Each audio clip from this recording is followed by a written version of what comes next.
Perkembangan ejaan bahasa Indonesia mengalami beberapa fase penting dari masa ke masa, berlandaskan pada berbagai kebijakan dan kebutuhan masyarakat. Berikut adalah ringkasan lengkap mengenai perkembangan ejaan bahasa Indonesia. 1. Ejaan Van Ophusen 1901. Ejaan pertama yang resmi digunakan adalah ejaan Van Ophusen yang diresmikan pada tahun 1901. Ejaan ini diperkenalkan oleh pemerintah kolonial Belanda dan mengadopsi banyak unsur dari bahasa Belanda.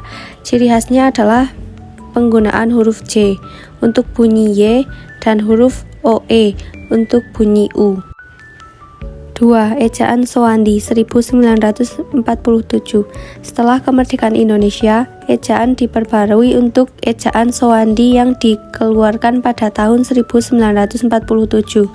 Ejaan ini berusaha untuk lebih mendekati bahasa lisan masyarakat dan menyederhanakan beberapa aturan, seperti mengubah OE menjadi U. 3. Ejaan yang disempurnakan EYD 1972. Ejaan ini mulai berlaku secara resmi pada tahun 1972. EYD bertujuan untuk menyempurnakan ejaan Sowandi dengan mengurangi ambiguitas dan ketidakkonsistenan. Beberapa perubahan penting termasuk penggunaan C untuk bunyi J sebelumnya TJ, penggunaan KH untuk bunyi KH sebelumnya KI, penyeragaman penggunaan prefiks dan sufiks. 4. Pembaruan EYD 2015.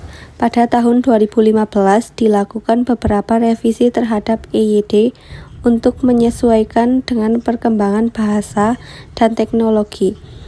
Pembaruan ini meliputi penerimaan kata serapan dan istilah baru dari teknologi dan budaya, penekanan pada penggunaan bahasa yang lebih inklusif. 5. Penggunaan dalam pendidikan. Ejaan bahasa Indonesia juga berperan penting dalam sistem pendidikan.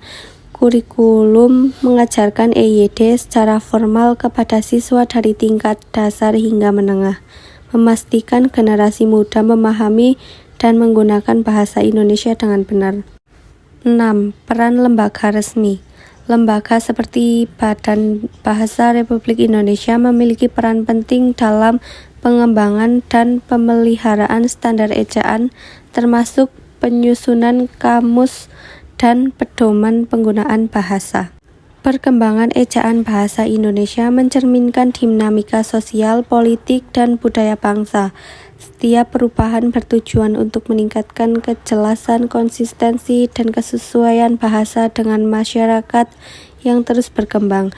Upaya ini mencakup penyesuaian terhadap perkembangan teknologi dan budaya global, menjaga bahasa Indonesia tetap relevan.